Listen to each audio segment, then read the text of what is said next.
નદીમાં કૂદીને મરવા જઈ રહી હતી કરોડપતિ મહિલા. બકરી ચરાવનારા ગરીબ છોકરાએ બચાવી. પછી જે થયું, જ્યારે એક બકરી ચરવનારા ગરીબ છોકરાએ એક નવજવાન કરોડપતિ વિધવા મહિલાનો જીવ બચાવીને તેને બેભાન હાલતમાં પોતાની ઝૂંપડીમાં લઈ જાય છે. અને પછી વિધવા મહિલા સાથે આખી રાત જે કર્યું, આખી ઇન્સાનિયત મરી ગઈ. દોસ્તો, આખી સાચી વાર્તા જાણવા માટે આ વિડીયોને અંત સુધી જરૂર જુઓ અને આ વિડીયોને એક લાઈક કરો અને ચેનલને સબસ્ક્રાઈબ જરૂર કરો. સાંજ ઢળી રહી હતી. નદીના કિનારે હળવી લાલીમાં પથરાયેલી હતી અને હવામાં એક અજીબસી શાંતિ ઘોરાયેલી હતી. એ જ શાંતિ વચ્ચે એક ઓરત ઊભી હતી, પુષ્પાદેવી, કરોડોની મલિકણ, પરંતુ દિલથી બિલકુલ ખાલી. મોંઘી સાડી, સોના હીરાના ઘરેણાથી લદાયેલી છતાં તૂટેલી, જાણે જિંદગીએ એની પાસેથી બધું જ છીનવી લીધું હોય. એની આંખોમાં આંસુ નહોતા, કારણ કે તે રોઈ રોઈને થાકી ચૂકી હતી. એના પતિના મોત પછી એના પોતાના જ લોકો એના દુશ્મન બની ગયા હતા. દરેક જણે તેને લૂંટી લીધી, ધોકો આપ્યો અને આજે તે આ નદીના કિનારે ઊભી હતી, પોતાના જીવનો આખરી નિર્ણય લેવા માટે. એને એક ઊંડો શ્વાસ લીધો અને કોઈ પણ હિચકાચ વગર નદીમાં છલાંગ લગાવી દીધી. પાણીનો જોરદાર અવાજ ગુંજ્યો અને બધું જાણે પૂરું થઈ ગયું. પરંતુ કિસ્મતને કંઈક બીજું જ મંજૂર હતું. એ જ વખતે પાસે જ એક ગરીબ બકરી ચરાવનારો છોકરો રામુ, જેની ઉંમર આશરે 20 થી 22 વર્ષ હતી, પોતાની બકરીઓને લઈને પાછો ફરી રહ્યો હતો. એના કપડાં જૂના હતા, પગમાં ચંપલ પણ નહોતા, પરંતુ દિલ સાફ હતું. અને ત્યારે જ એની નજર નદીમાં પડતી એક ઓરત પર પડી. અરે! એના મોંમાંથી જોરથી અવાજ નીકળ્યો અને એક જ ક્ષણ ગુમાવ્યા વગર તે પૂરી તાકાતથી નદી તરફ દોડ્યો. એને જોયું કે તે ઓરત પાણીમાં ડૂબી રહી છે અને બીજી ક્ષણે તે પણ નદીમાં કૂદી પડ્યો. ઠંડુ પાણી, ઝડપી વહાવ, ઊંડાઈ, બધું જ એની વિરુદ્ધ હતું, પરંતુ એની અંદર ઇન્સાનિયત જીવતી હતી. તેને તરત જ તરતા એ ઓરતને શોધી અને આખરે એનો હાથ પકડી લીધો. તે બેભાન થઈ ચૂકી હતી. રામુએ પૂરી તાકાત લગાવીને તેને કિનારા સુધી ખેંચી. ખુદ હાંફતો થાકેલો પણ હાર નહોતો માની રહ્યો. કિનારે પહોંચીને તે જમીન પર સૂરાવી અને ગમે તેમ કરીને એના શ્વાસ પાછા લાવવાનો પ્રયાસ કરવા લાગ્યો. કેટલીક ક્ષણો એવી લાગી જાણે બધું પૂરું થઈ જશે, પરંતુ અચાનક પુષ્પાદેવીના મોંમાંથી પાણી નીકળ્યું અને તે જોર જોરથી ઉધરસ ખાવા લાગી. રામુના જીવમાં જીવ આવ્યો. બચી ગઈ. એને રાહતનો શ્વાસ લીધો. પુષ્પાદેવીએ ધીમે ધીમે આંખો ખોલી અને સામે એ ગરીબ છોકરાને જોયો, જેને પોતાનો જીવ જોખમમાં મૂકીને તેને બચાવી હતી. એની આંખોમાં હીરાની અને દર્દ બંને હતા. તે મને કેમ બચાવી? એને તૂટેલા અવાજે પૂછ્યું. રામુ થોડી ક્ષણ ચૂપ રહ્યો, પછી ધીમેકથી બોલ્યો, કારણ કે મરવું સરળ છે, પરંતુ જીવવું હિંમત માંગે છે. આ સાંભળીને પુષ્પાદેવીની અંદર કંઈક હલી ગયું. પહેલીવાર કોઈએ તેને પૈસાથી નહીં, ઇન્સાન સમજીને બચાવી હતી. તેને ક્યાંય ખબર હતી કે આ જ ગરીબ છોકરો એની જિંદગી બદલી નાખશે. અને એક દિવસ એવો પણ આવશે જ્યારે આ જ સંબંધ ઇન્સાનિયતથી વધીને પ્રેમમાં બદલાઈ જશે. અને તે કરોડપતિ વિધવા મહિલા એ જ બકરી ચરવનારા ગરીબ છોકરા રામુ સાથે લગ્ન કરી લેશે. નદીના કિનારે એ રાત્રે બધું બદલાઈ ચૂક્યું હતું, પરંતુ અસલી વાર્તા તો હવે શરૂ થવાની હતી. પુષ્પાદેવી હજી પણ નબળી હાલતમાં જમીન પર બેઠી હતી. એના કપડાં પલળી ગયા હતા અને ઠંડી હવા એના શરીરને ધ્રુજાવી રહી હતી, પરંતુ તેની અંદર જે વાવાઝોડું હતું તે આનાથી ક્યાંય વધારે ખતરનાક હતું. રામુ થોડે દૂર ઊભો તેને જોઈ રહ્યો હતો. તેને સમજ નહોતી પડી રહી કે હવે શું કરવું. એક તરફ તે એક અજાણી ઓરત હતી અને બીજી તરફ એની હાલત એવી હતી કે તેને એકલી છોડવી અશક્ય હતી. તમે ચાલી શકો છો? રામુએ ધીમેકથી પૂછ્યું. પુષ્પાદેવીએ ઊભા થવાનો પ્રયાસ કર્યો, પરંતુ એનું શરીર સાથ નહોતું આપી રહ્યું. ત્યારે જ રામુ તરત જ આગળ વધ્યો અને તેને સહારો આપ્યો. એના હાથ ખરબચડા હતા, પરંતુ તેમાં સચ્ચાઈ હતી. તે તેને સંભાળતા પાસેના એક નાના કાચા રસ્તા તરફ લઈ ગયો, જ્યાં થોડે દૂર એની નાની સી ઝૂંપડી હતી. રસ્તા પર પુષ્પાદેવી ચૂપ રહી, પરંતુ એના મગજમાં એક જ સવાલ ઘૂમી રહ્યો હતો. એક ગરીબ છોકરો જે તેને ઓળખતો પણ નહોતો, એને પોતાનો જીવ જોખમમાં મૂકીને તેને કેમ બચાવી? ઝૂંપડી પાસે પહોંચીને રામુએ તેને અંદર બેસાડી. ત્યાં બસ એક જૂની ખાટલો, માટીનો ચૂલો અને કેટલાક વાસણો હતા. આ એની આખી દુનિયા હતી. તમે અહીં જ બેસો, હું પણ તાપરું કરું છું, રામુએ કહ્યું અને ઝડપથી સુકાયેલા લાકડા ભેગા કરીને આગ પ્રગટાવી, જેથી તેને ઠંડી ન લાગે. પછી એને એક જૂનો ગમછો લાવીને આપ્યો. તમે આનાથી તમારા વાળ સુકાવી લો. પુષ્પાદેવીએ એ ગમછાને હાથમાં લીધો અને એની આંખોમાં આંસુ આવી ગયા. ક્યારેય કોઈએ તેને આટલા પોતાનાપણાવરથી કંઈ આપ્યું જ નહોતું. થોડી વાર પછી રામુએ ચૂલા પર પાણી ગરમ કર્યું અને તેને પીવા આપ્યું. તમે ખાવાનું ખાધું છે? એને પૂછ્યું. પુષ્પાદેવીએ હળવેકથી માથું હલાવ્યું. ના. ત્યારે રામુએ મોરું કર્યા વગર સૂકી રોટલી અને થોડું મીઠું ડુંગળી એની સામે મૂકી દીધે.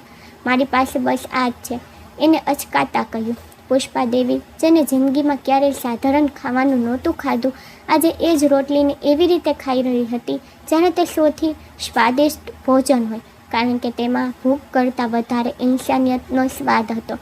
પરંતુ ત્યારે જ ઝૂંપડીની બહાર અચાનક કંઈક અવાજ થયો, જાણે કોઈ ઊભું રહીને બધું જોઈ રહ્યું હોય. રામુ સતર્ક થઈ ગયો. એને બહાર ડોકિયું કરીને જોયું. અંધારામાં કોઈ સાફ દેખાઈ નહોતું રહ્યું, પરંતુ તેને એવું લાગ્યું જાણે કોઈ એમની દરેક હરકત પર નજર રાખી રહ્યું છે. અને બીજી તરફ અંધારામાં ઊભેલો એક માણસ હળવા સ્મિત સાથે બોલ્યો, તો આ અહીં છુપાઈ છે? હવે ખેલ શરૂ થશે. રાત ઘેરી થઈ રહી હતી, પરંતુ રામુની નાની ઝૂંપડીની બહાર ફેલાયેલું અંધારું જાણે કોઈ મોટા વાવાઝોડાનો સંકેત આપી રહ્યું હતું. અંદર પુષ્પાદેવી ખાટલા પર બેઠી હતી. આગનો હળવો પ્રકાશ એના ચહેરા પર પડી રહ્યો હતો અને એની આંખોમાં હવે પહેલાં જેવો સન્નાટો નહોતો, પરંતુ એક અજાયનો ડર ધીમે ધીમે જગ્યા બનાવી રહ્યો હતો. રામુ વારંવાર ઝૂંપડીના દરવાજા તરફ જોઈ રહ્યો હતો. તેને સાફ અનુભવ થઈ રહ્યો હતો કે કોઈ બહાર છે, કોઈ જે એમને જોઈ રહ્યું છે. પરંતુ કોણ? તું ડરી કેમ રહ્યું છું? પુષ્પાદેવીએ ધીમા અવાજે પૂછ્યું. રામુ થોડીક ક્ષણ ચૂપ રહ્યો, પછી બોલ્યો, ખબર નહીં, પરંતુ લાગે છે જાણે કોઈ આપણને જોઈ રહ્યું છે. આ સાંભળીને પુષ્પાદેવીનું દિલ જોરથી ધડકવા લાગ્યું, કારણ કે તેને પણ પોતાના ભૂતકાળના પડછાયા યાદ આવવા લાગ્યા. એ લોકો જેમને એની દોલત માટે તેને ખતમ કરવાનું ષડયંત્ર રચ્યું હતું. અચાનક ઝૂંપડીની બહાર સૂકી ડાળખી તૂટવાનો અવાજ આવ્યો. ચટાક! રામુ તરત ઊભો થઈ ગયો. એને પાસે પડેલું એક લાકડું ઉપાડી લીધું અને ધીમે ધીમે દરવાજા તરફ વધ્યો. એના શ્વાસ ઝડપી થઈ રહ્યા હતા, પરંતુ એની આંખોમાં ડર કરતાં વધારે હિંમત હતી. એને આંચકા સાથે દરવાજો ખોલ્યો. બહાર ફક્ત અંધારું હતું. ઠંડી હવા ઝડપથી ચાલી રહી હતી, પરંતુ કોઈ દેખાઈ નહોતું રહ્યું. છતાંય કોઈ હોવાનો અહેસાસ સાફ હતો. એક સમયે ઝૂંપડીથી થોડે દૂર ઝાડીઓ પાછળ છુપાયેલો એક માણસ ફોન પર ધીમેથી બોલ્યો, હા, મળી ગઈ છે, જીવતી છે અને એક ગરીબ છોકરા સાથે છે. ચિંતા ન કરો, હવે આ ક્યાંય નહીં જાય. એના અવાજમાં ચાલાકી અને ખતરનાક ઈરાદો સાફ ઝલકી રહ્યો હતો. અંદર રામુ પાછો આવ્યો, પરંતુ હવે એનો ચહેરો ગંભીર હતો. તમે સાચું જણાવો, તમે કોણ છો અને કોઈ તમને કેમ શોધી રહ્યું છે? પુષ્પાદેવી થોડી વાર સુધી ચૂપ રહી, જાણે તે પોતાના ભૂતકાળ સાથે લડી રહી હોય. પછી એની આંખોમાંથી આંસુ વહેવા લાગ્યા અને એને કાપતા અવાજે કહ્યું, હું પુષ્પાદેવી છું. મારા પતિના મોત પછી મારા પોતાના જ મને મારી નાખવા માંગે છે, મારી બધી દોલત પચાવી પાડવા માટે. આ સાંભળીને રામુના પગ નીચેથી જમીન સરકી ગઈ. તેને સમજાઈ ગયું કે આ ફક્ત એક ઓરતનો જીવ બચાવવાની વાત નથી. આ હવે એક ખતરનાક ખેલ બની ચૂક્યો છે. પરંતુ એને વિચાર્યા વગર એક નિર્ણય લીધો. જ્યાં સુધી હું જીવતો છું, તમને કોઈ અડી પણ નહીં શકે. એના શબ્દમાં એક અજીબ વિશ્વાસ હતો, જે પુષ્પાદેવીના તૂટેલા દિલને પહેલીવાર સહારો આપી રહ્યો હતો. પરંતુ એમને એ નહોતી ખબર કે બહાર જે લોકો હતા તે ફક્ત નજર નહોતા રાખી રહ્યા, પરંતુ બીજી ક્ષણે હુમલો કરવાની તૈયારીમાં હતા. રાત હવે પૂરી રીતે ઘેરી થઈ ચૂકી હતી. આકાશમાં ચાંદ વાદળોની પાછળ છુપાઈને નીકળી રહ્યો હતો અને દર વખતે જ્યારે એનો હળવો પ્રકાશ જમીન પર પડતો તો ઝૂંપડીની આસપાસના ઝાડોના પડછાયા કોઈ ડરાવનારી છાયાની જેમ હલવા લાગતા, જાણે અંધારું ખુદ જીવતું હોય અને ધીમે ધીમે એમની નજીક આવી રહ્યું હોય. ઝૂંપડીની અંદર માટીના ચૂલાની ઓલવાતી આગમાંથી ઉઠતી હળવી ગરમી વચ્ચે રામુ અને પુષ્પાદેવી બંને શાંત બેઠા હતા. પરંતુ આ શાંતિ સાધારણ નહોતી. આમાં ડર હતો, બેચેની હતી અને આવનારા ખતરાનો સાફ સંકેત હતો. રામુ વારંવાર દરવાજા તરફ જોઈ રહ્યો હતો. એની મુઠ્ઠીઓ ભીંસાયેલી હતી અને ચહેરા પર એક અજીબ સંકલ્પ હતો. જ્યારે પુષ્પાદેવીનું દિલ હજી પણ ઝડપથી ધડકી રહ્યું હતું. તેને એવું લાગી રહ્યું હતું જાણે એનો ભૂતકાળ એનો પીછો કરતાં અહીં સુધી પહોંચી ગયો હોય અને હવે એનાથી બચવું અશક્ય થઈ ગયું હોય.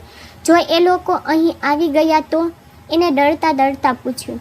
એના અવાજમાં એ તૂટન સાફ ઝલકી રહી હતી, જે એને છેલ્લા કેટલાક મહિનાઓમાં સહન કરી હતી. રામુએ એની તરફ જોયું. એની આંખોમાં હવે ડર નહીં પરંતુ એક હિંમત હતી. તો એમનો સામનો કરીશું, ભાગીશું નહીં. એના આ શબ્દો સાંભળીને પુષ્પાદેવી કેટલીક ક્ષણ માટે તેને જોતી રહી ગઈ, કારણ કે પહેલીવાર કોઈએ એના માટે આ રીતે ઊભા રહેવાની વાત કરી હતી, કોઈ પણ લાલચ વગર, કોઈ પર ડર વગર. પરંતુ ત્યારે જ અચાનક ઝૂંપડીની બહાર પગલાંનો અવાજ ગુંજવા લાગ્યો, ધીમે ધીમે પરંતુ સાફ, જાણે કોઈ જાણી જોઈને પોતાના આવવાનો અહેસાસ કરાવી રહ્યું હોય. રામુ તરફ ઊભો થઈ ગયો. એને પાસે પડેલું ઝાડું લાકડું મજબૂતથી પકડી લીધું અને દરવાજા પાસે ઊભો રહી ગયો. એના શ્વાસ ઊંડા થઈ રહ્યા હતા, પરંતુ એની નજર દરવાજા પર ચોંટેલી હતી. બીજી ક્ષણે દરવાજા પર જોરથી દસ્તક થઈ. ધરામ ધરામ આખી ઝૂંપડી હલી ઉઠી. પુષ્પાદેવી ડરના માર્યા પાછળ હટી ગઈ. એનું શરીર કાપવા લાગ્યું અને એના હોઠ પરથી ફક્ત એક જ શબ્દ નીકળ્યો, એ આવી ગયા. રામુએ એક ક્ષણ માટે આંખો બંધ કરી, જાણે ખુદને મજબૂત કરી રહ્યો હોય. પછી એને દરવાજો ખોલવાનો નિર્ણય લીધો. જેવા દરવાજો ખુલ્યો, સામે 3 માણસો ઊભા હતા. ચહેરા પર કાળી દાઢી, આંખોમાં ખતરનાક ચમક અને હાથમાં લાકડીઓ.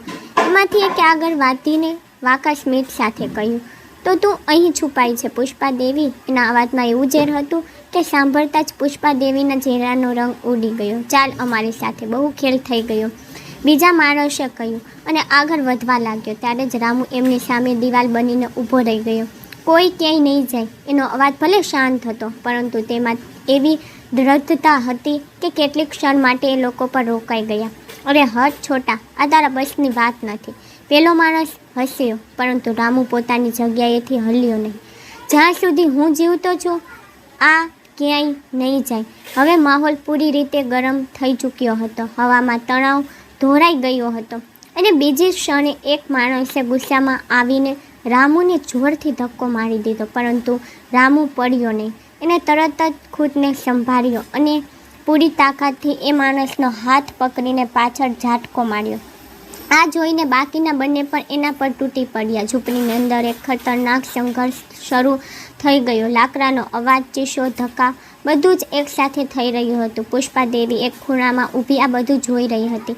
એની આંખોમાં ડરની સાથે સાથે અચરજ પણ હતું કે એક ગરીબ બકરી ચરાવનારો છોકરો 3 ગુંડાઓ સાથે એકલો ભીરાઈ ગયો હતો ફક્ત એની રક્ષા માટે. એક માણસે પાછળથી આવીને રામુ પર વાર કર્યો, જેથી એના માથામાંથી લોહી વહેવા લાગ્યો. પરંતુ એને હાર ન માની. એને પૂરી તાકાતથી પલટીને તેને ધક્કો આપ્યો અને તેને જમીન પર પાડી દીધો. પણ બીજી માણસ સાથે એની જોરદાર હાથાઈ શરૂ થઈ ગઈ. દરેક વાર સાથે એની તાકાત ઓછી થઈ રહી હતી, પરંતુ એની હિંમત તૂટી નહોતી રહી. આખરે ઘણા સંઘર્ષ પછી એ 3 માણસો થોડીવાર માટે પાછળ હટી ગયા. કદાચ એમને આશા નહોતી કે આ છોકરો આટલો જોરદાર મુકાબલો કરશે. આ પૂરું નથી થયું, એમાંથી એકે ગુસ્સામાં કહ્યું અને જતાં જતાં ધમકી આપીને ચાલ્યો ગયો. અમે ફરી આવીશું અને ત્યારે કોઈ નહીં બચે. એમના જતાં જ ઝૂંપડીમાં ફરીથી સન્નાટો છવાઈ ગયો, પરંતુ આ સન્નાટો પહેલાં કરતાં વધારે ભારે હતો. રામુ જમીન પર બેસી ગયો. એનું શરીર ઈજાઓથી ભરાઈ ચૂક્યું હતું અને શ્વાસ ઝડપથી ચાલી રહ્યા હતા. પુષ્પાદેવી તરત જ એની પાસે આવી. એની આંખોમાં આંસુ હતા. તું પાગલ છે? તે શું પોતાનો જીવ કેમ જોખમમાં મૂક્યો? એને કાપતા અવાજે કહ્યું. રામુ હળવું મુસ્કરાયો, કારણ કે હવે તમારો જીવ મારી જવાબદારી છે. એના આ શબ્દો સાંભળીને પુષ્પાદેવીની અંદર કંઈક બદલાઈ ગયું. જે સંબંધ અત્યાર સુધી ફક્ત ઇન્સાનિયતનો હતો, તેમાં હવે એક અજાણી લાગણી જન્મ લઈ રહી હતી. પરંતુ બીજી તરફ અંધારામાં ઊભેલા એ લોકો હજી પણ દૂર નહોતા ગયા. તેઓ બસ સાચા સમયની રાહ જોઈ રહ્યા હતા.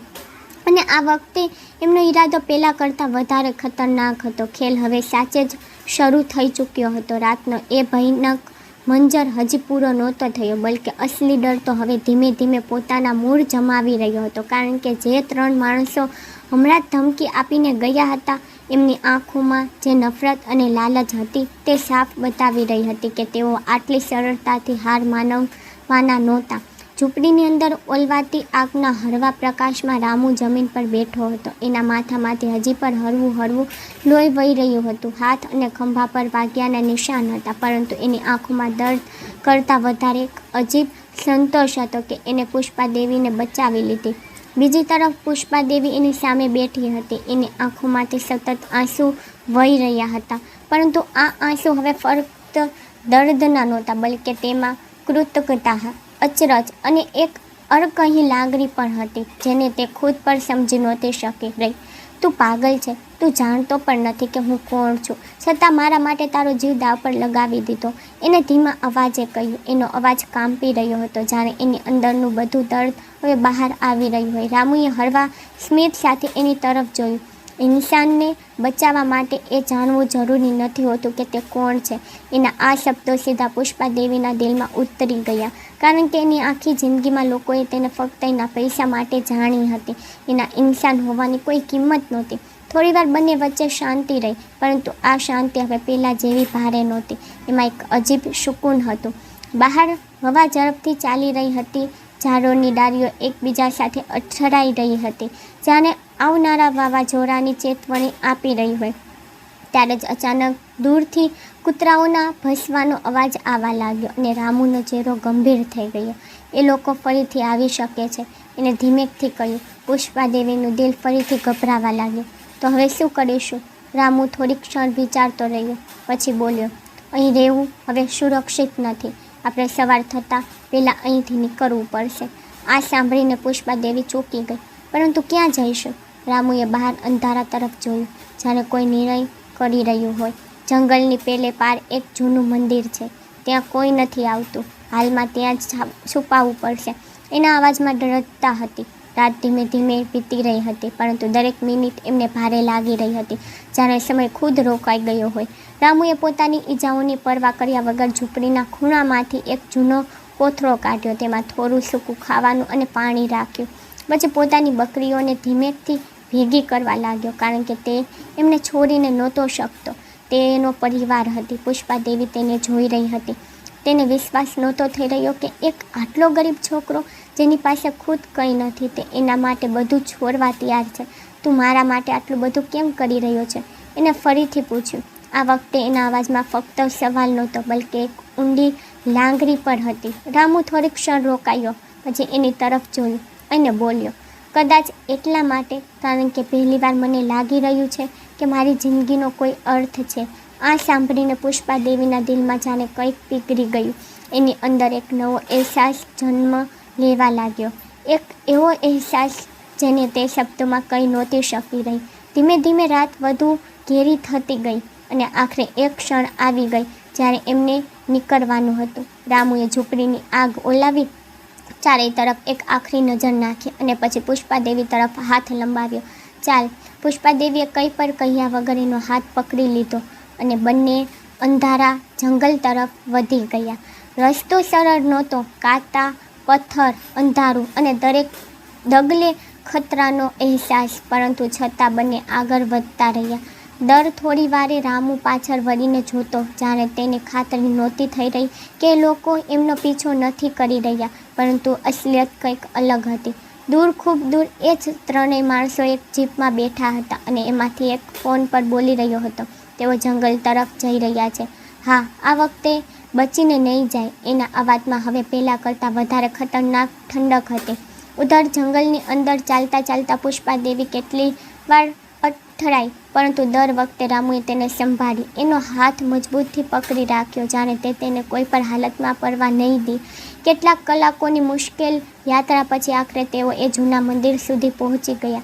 તૂટેલી દિવાલો, કાટ લાગેલા દરવાજાને ચારે તરફ ફેલાયેલી વીરાની, પરંતુ હાલતમાં એ જ એમની સૌથી સુરક્ષિત જગ્યા હતી. બંને અંદર ગયા અને પહેલીવાર થોડી રાહતનો શ્વાસ લીધો, પરંતુ એમને એ નહોતી ખબર કે આ રાહત ખૂબ થોડા સમય માટેની છે, કારણ કે એમનો પીછો કરનારા હવે એમની વધુ નજીક આવી ચૂક્યા હતા અને આ વખતે તેઓ ફક્ત ડરાવવા નહીં, પરંતુ ખતમ કરવા આવ્યા હતા. અને કદાચ આગામી સવાર એમના માટે નવી શરૂઆત નહીં, પરંતુ એક નવી પરીક્ષા લઈને આવવાની હતી. જંગલના એ વીરાન મંદિરમાં પહોંચ્યા પછી પહેલીવાર એવું લાગ્યું જાણે રાતે થોડી વાર માટે પોતાની રફતાર ધીમી કરી દીધી હોય, પરંતુ સચ્ચાઈ એ હતી કે વાવાઝોડું હજી થમ્યું નહોતું, બલકે બસ પોતાના સાચા સમયની રાહ જોઈ રહ્યું હતું. તૂટેલી દિવાલો અને કાટ લાગેલા દરવાજા વચ્ચે બેઠેલી પુષ્પાદેવીએ ચારેય તરફ નજર દોડાવી. એના શ્વાસ હજી પણ ઝડપી ચાલી રહ્યા હતા. શરીર થાકેલું હતું, પરંતુ મન એનાથી પણ વધારે બોજીલ હતું. ડર, ભૂતકાળની યાદો અને આવનારા ખતરાનો સંકેત બધું એકસાથે એની અંદર ઘૂમી રહ્યું હતું. બીજી તરફ રામુ, જેના શરીર પર વાગ્યાના નિશાન હવે સાફ દેખાવા લાગ્યા હતા, છતાં તે દરેક ખૂણાને ધ્યાનથી જોઈ રહ્યો હતો, જાણે કોઈ પણ ક્ષણે આવનારા ખતરા સામે પહેલાંથી જ લડવાની તૈયારી કરી રહ્યો હોય. એને મંદિરના દરવાજા પાસે કેટલાક મોટા પથ્થરો ખસેડીને મૂકી દીધા, જેથી કોઈ અંદર સરળતાથી ન આવી શકે. પછી એને પોતાની બકરીઓને એક ખૂણામાં ભેગી કરી અને થોડું સૂકું ઘાસ એમની સામે મૂકી દીધું.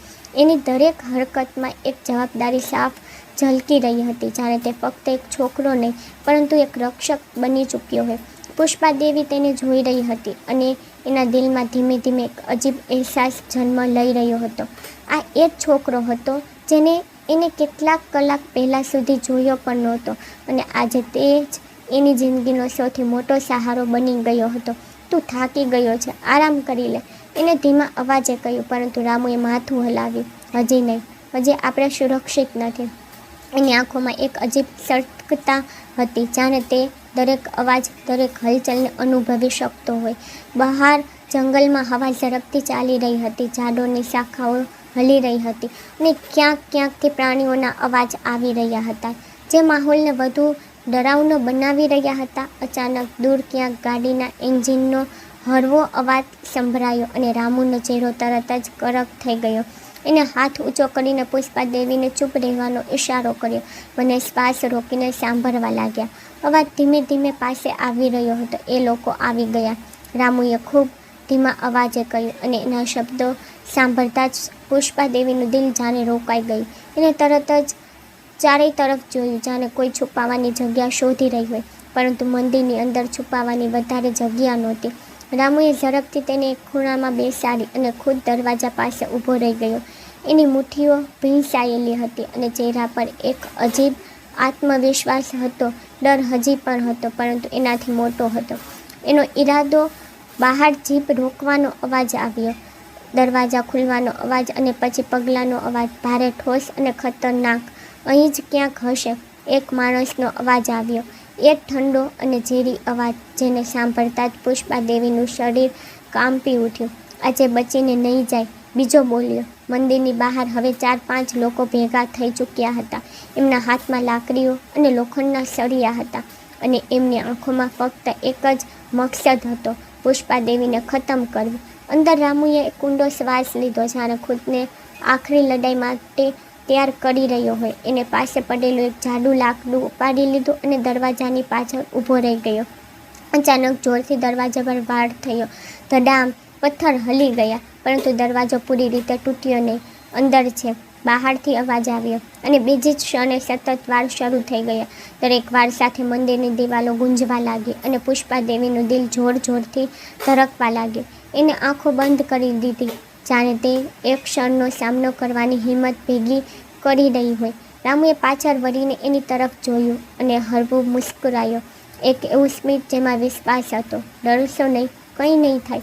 એના આ શબ્દો સાંભળીને પુષ્પાદેવીની આંખોમાં આંસુ આવી ગયા, પરંતુ આ વખતે આ આંસુ ડરના નહીં, પરંતુ એ વિશ્વાસના હતા, જે તેને પહેલીવાર કોઈનામાં મળ્યો હતો.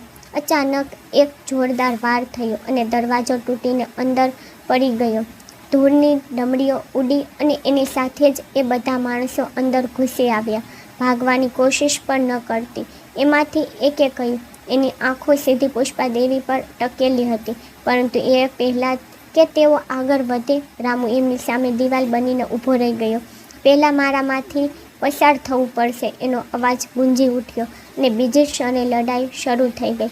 આ વખતે મુકાબલો વધુ ખતરનાક હતો. એક તરફ એકલો રામુ અને બીજી તરફ 5 હથિયારબંધ માણસો. એમને એકસાથે એના પર હુમલો કરી દીધો, પરંતુ રામુએ પર પૂરી તાકાતથી જવાબ આપ્યો.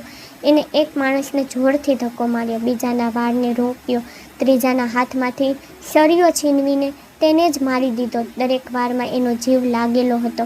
પુષ્પાદેવી એક ખૂણામાં ઊભી આ બધું જોઈ રહી હતી. એની આંખોમાં ડરની સાથે સાથે એક અજીબ ગર્વ પણ હતો.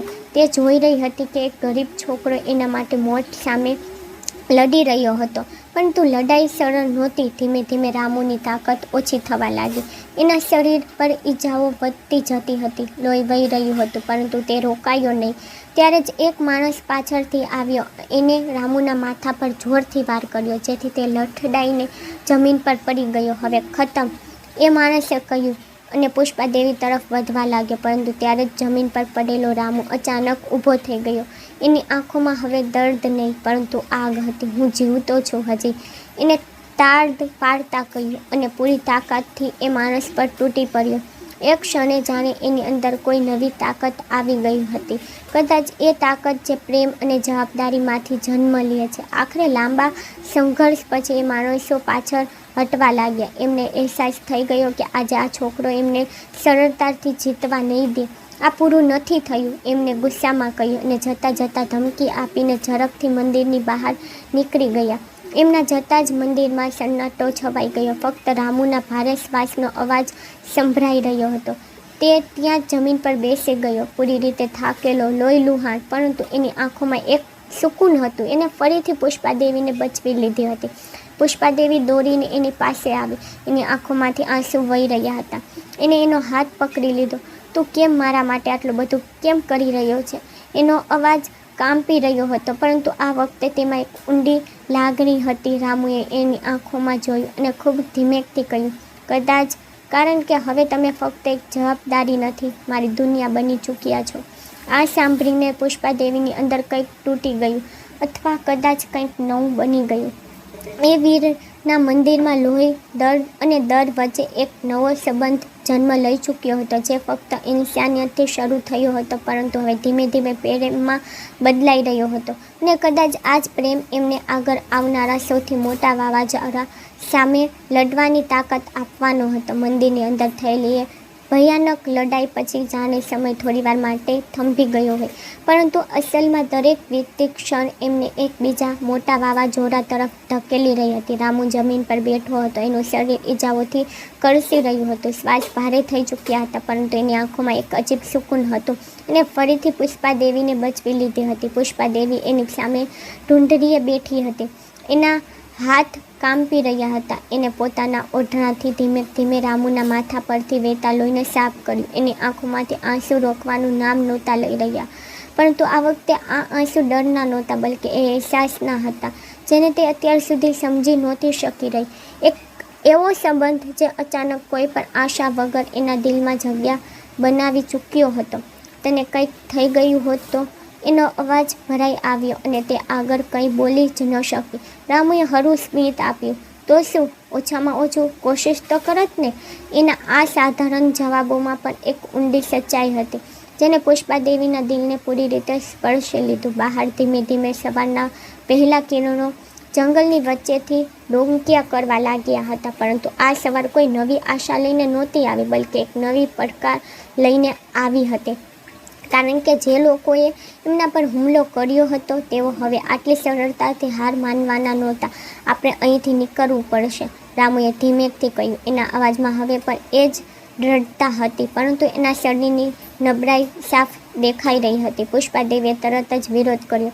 તું આ હાલતમાં ક્યાંય નહીં જઈ શકતો. પરંતુ રામુએ એની આંખોમાં જોતા કહ્યું, જો આપણે રોકાયા તો એ લોકો ફરી આવશે, અને આ વખતે કદાચ હું તે રોકાઈ ગયો. પરંતુ એની અધૂરી વાત જ બધું કહી ગઈ. કેટલીક ક્ષણ માટે બંને વચ્ચે શાંતિ છવાઈ ગઈ, પરંતુ આ શાંતિમાં હવે એક ઊંડો સંબંધ હતો. એક એવો સંબંધ જે દરેક મુશ્કેલી સાથે વધુ મજબૂત થઈ રહ્યો હતો. આખરે પુષ્પાદેવીએ ખુદને સંભાળી અને રામુનો હાથ પકડી લીધો. ઠીક છે, આપણે સાથે જઈશું. એના આ શબ્દો સાંભળીને રામુની આંખોમાં હળવી ચમક આવી ગઈ. બંને ધીમે ધીમે મંદિરથી બહાર નીકળ્યા. જંગલની ઠંડી હવા એમના ચહેરા સાથે અથડાઈ, પરંતુ આ વખતે એ હવા ડરાવની નહીં, પણ જાણે એમને આગળ વધવાની હિંમત આપી રહી હતી. રસ્તો લાંબો હતો, મુશ્કેલ હતો, પરંતુ હવે તેઓ એકલા નહોતા. બંને એકબીજાનો સહારો બની ચૂક્યા હતા. ચાલતા ચાલતા અચાનક પુષ્પાદેવીનો પગ લપસી ગયો અને તે પડવા લાગી, પરંતુ રામુએ તરત જ તેને પકડી લીધી. બંનેની આંખો એકબીજા સાથે મળી અને એક ક્ષણે જાણે આ દુનિયા થંભી ગઈ. ના કોઈ ડર, ના કોઈ ખતરો, ફક્ત બે દિલના ધબકારા જે હવે એક જ તાલમાં ચાલી રહ્યા હતા. પુષ્પાદેવીએ ધીમેકથી કહ્યું, તારા વગર હું કંઈ નથી. આ સાંભળીને રામુ થોડીક ક્ષણ માટે ચૂપ રહી ગયો. પછી એને ધીમેથી એનો હાથ વધુ મજબૂતથી પકડી લીધો, જાણે તે તેને ક્યારેય છોડવા નહોતો માંગતો. પરંતુ એમની આ શાંતિ વધારે વાર ટકી ન શકી. અચાનક દૂરથી ફરી એ જ જીભનો અવાજ સંભળાયો અને આ વખતે તે પહેલાં કરતાં વધારે નજીક હતી. એ ફરી આવી ગયા. રામુએ તરત કહ્યું અને બંનેએ એકબીજા તરફ જોયું. હવે ડર નહોતો, પરંતુ એક નિર્ણય હતો કે ચાહે કંઈ પણ થઈ જાય, તેઓ એકબીજાનો સાથ નહીં છોડે. તેઓ ઝડપથી જંગલની અંદર ભાગવા લાગ્યા, ઝાડોની વચ્ચેથી નીકળતા, કાંટાઓથી બચતા, પરંતુ પીછો કરનારા હવે ખૂબ નજીક હતા. જીપ રોકવાનો અવાજ આવ્યો અને કેટલી જ સેકન્ડોમાં ગોળીઓનો અવાજ ગુંજી ઉઠ્યો. ઠાય ઠાય ગોળીઓ ઝાડો સાથે અથડાઈને અવાજ કરી રહી હતી અને હવામાં મોતની ગુંજ ફેલાઈ ગઈ હતી. પુષ્પાદેવી ડરના માર્યા કાંપી ઉઠી, પરંતુ રામુએ એનો હાથ મજબૂતથી પકડ્યો અને તેને એક મોટા પથ્થરની પાછળ છુપાવી દીધી. અહીં જ રોકાવો, હું જોઉં છું, એને કહ્યું. પરંતુ આ વખતે પુષ્પાદેવી એનો હાથ ન છોડ્યો. ના, હવે આપણે સાથે રહીશું. એના અવાજમાં ડરની સાથે સાથે એક અતૂટ વિશ્વાસ હતો. આ સાંભળીને રામુના ચહેરા પર હળવું સ્મિત આવી ગયું અને એને માથું હલાવ્યું. ઠીક છે. સાથે બંને એકબીજાની સાથે ઊભા રહી ગયા, જાણે હવે કોઈ તાકાત એમને અલગ નહોતી કરી શકતી. કેટલીક જ ક્ષણમાં એ લોકો એમની પાસે પહોંચી ગયા અને આ વખતે એમના હાથમાં ફક્ત લાકડીઓ નહીં પણ બંદૂકો પણ હતી. ભાગવાની કોશિશ નકામી છે, એક માણસે બૂમ પાડીને કહ્યું. આજે ખેલ ખતમ. માહોલ પૂરી રીતે ખતરનાક થઈ ચૂક્યો હતો, પરંતુ આ વખતે રામુ પાછળ ન હટ્યો અને પુષ્પાદેવીની સામે ઊભા રહીને કહ્યું, જ્યાં સુધી હું જીવતો છું, કોઈ તમને અડી પણ નહીં શકે. એના અવાજમાં હવે ડરની જગ્યાએ ફક્ત પ્રેમ અને જવાબદારી હતી. અને એ જ ક્ષણે કંઈક એવું થયું જેને બધું બદલી નાખ્યું. અચાનક દૂરથી પોલીસ સાયરનનો અવાજ ગુંજવા લાગ્યો. પીયું પીયું. બધા હુમલાખોરો ચોંકી ગયા. એમને એકબીજા તરફ જોયું. પોલીસ, એમાંથી એક ગભરાઈને કહ્યું અને બીજી ક્ષણે એમને ત્યાંથી ભાગવાનું શરૂ કરી દીધું.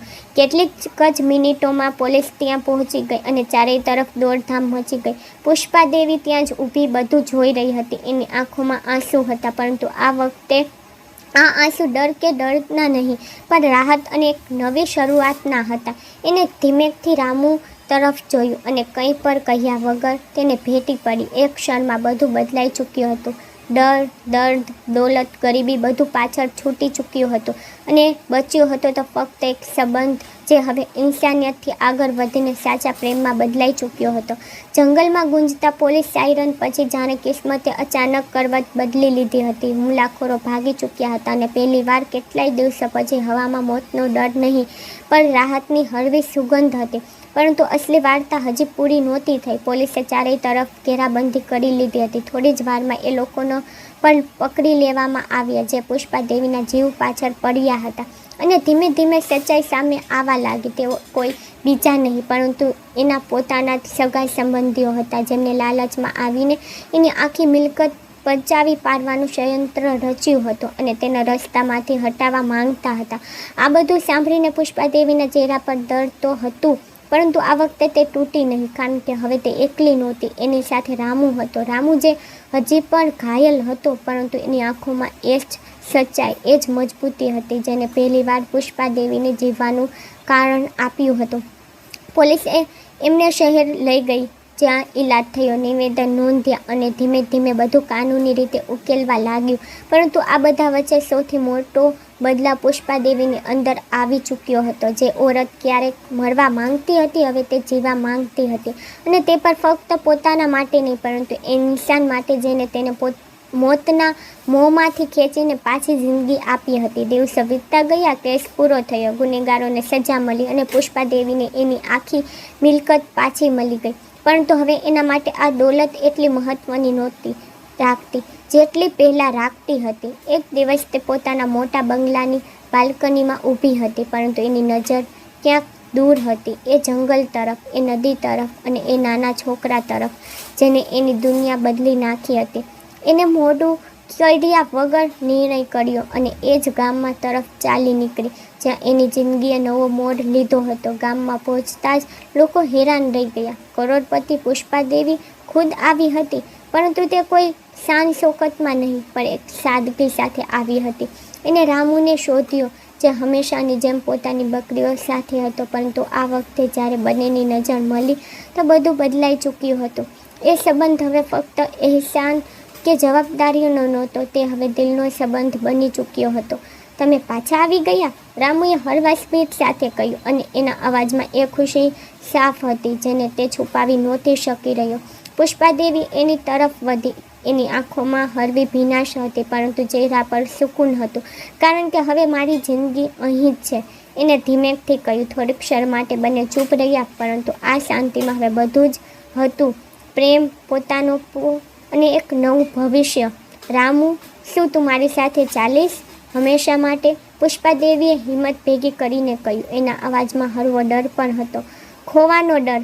રામુ થોડી ક્ષણ માટે ચોંક્યો. એને ક્યારેય વિચાર્યું પણ નહોતું કે એક કરોડપતિ મહિલા એને એવો સવાલ પૂછશે, પરંતુ એના દિલમાં જે હતું તે હવે છુપાવી નહોતો શકતો. હું તો પહેલાંથી જ તમારી સાથે છું, એને હસતા હસતા જવાબ આપ્યો. અને એ જ ક્ષણે કોઈ પર દેખાડ્યા વગર, કોઈ પર શોરબકોર વગર એ ગામના નાના મંદિરમાં બંનેને એકબીજાનો હાથ પકડી લીધો. એક કરોડપતિ વિધવા મહિલા અને એક ગરીબ બકરી ચરવનારો છોકરો. સમાજ મુજબ આ સંબંધ અજીબ હતો, પરંતુ દિલ મુજબ આ સૌથી સાચો હતો. સમય સાથે લોકોએ પણ આ સંબંધનો સ્વીકાર કરી લીધો, કારણ કે એમને જોયું કે આ પ્રેમ દોલત કે હેસિયતથી નહીં, પરંતુ ઇન્સાનિયત અને સાચા દિલથી બન્યો છે. પુષ્પાદેવીએ પોતાની દોલતનો ઉપયોગ હવે ગરીબોની મદદ માટે કરવાનો શરૂ કર્યો. ગામમાં સ્કૂલ બનાવી, હોસ્પિટલ બનાવી, અને રામુ દરેક ડગલે એની સાથે ઊભો રહ્યો. હવે તે ફક્ત એક બકરી ચરાવનારો છોકરો નહોતો, પરંતુ એક એવો ઇન્સાન હતો જેને પોતાની સાદગી અને સચ્ચાઈથી એક આખી જિંદગી બદલી નાખી હતી. બંનેની જિંદગી હવે સુકૂનથી ભરાઈ ચૂકી હતી, પરંતુ તેઓ ક્યારેય એ રાતને ન ભૂલ્યા. એ રાત જ્યારે એક ઓરત મરવા જઈ રહી હતી અને એક છોકરાએ તેને બચાવીને ફક્ત એનો જીવ જ નહીં, પરંતુ એની આખી દુનિયા બદલી નાખી હતી. અને કદાચ આ જ સચ્ચાઈ છે: જ્યારે ઇન્સાનિયત જીવતી હોય છે તો કિસ્મત પર ઝૂકી જાય છે, અને જ્યાં સાચો પ્રેમ હોય છે ત્યાં અમીરી ગરીબીની દિવાલો ખુદમાં ખુદ ખરી પડે છે. દોસ્તો, જો તમે એ સુનસાન નદીના કિનારે હોત જ્યાં ચારે તરફ સન્નાટો, ઊંડાઈ અને મોતની છાયા હતી, એક તરફ ઊભી હતી કરોડપતિ વિધવા પુષ્પાદેવી, જેની પાસે બેસાબ દોલત હતી, પરંતુ દિલ પૂરી રીતે તૂટી ચૂક્યું હતું, અને બીજી તરફ હતો એક ગરીબ બકરી ચરાવનારો છોકરો રામુ, જેની પાસે આપવા માટે કંઈ નહોતું સિવાય સાચા દિલ અને હિંમતના.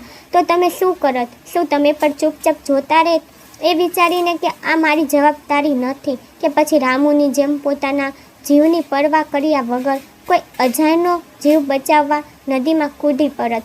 અને જો તમે પુષ્પાદેવીની જગ્યાએ હોત, જ્યાં પોતાના જ લોકો દુશ્મન બની ચૂક્યા હતા, ચારે તરફ ધોકો હતો, દર્દ હતું, અને જીવવાનું કોઈ કારણ નહોતું બચ્યું, તો શું તમે પણ હાર માની લેત, કે પછી રામુની વાત યાદ રાખીને હિંમતથી જીવવાનો નિર્ણય કરત? અને જો તમે એક ક્ષણમાં હોત જ્યારે કેટલાક ગુંડા તમારો જીવ લેવા પાછળ પડ્યા હોય, અને એક ગરીબ ઇન્સાન તમારી રક્ષા માટે બધું દાવ પર લગાવી દે, તો શું તમે એ ઇન્સાનની કિંમત સમજી શકત, કે પછી સમાજના ડર અને અમીરી ગરીબીના તફાવતમાં તેને ફંગાવી દેત?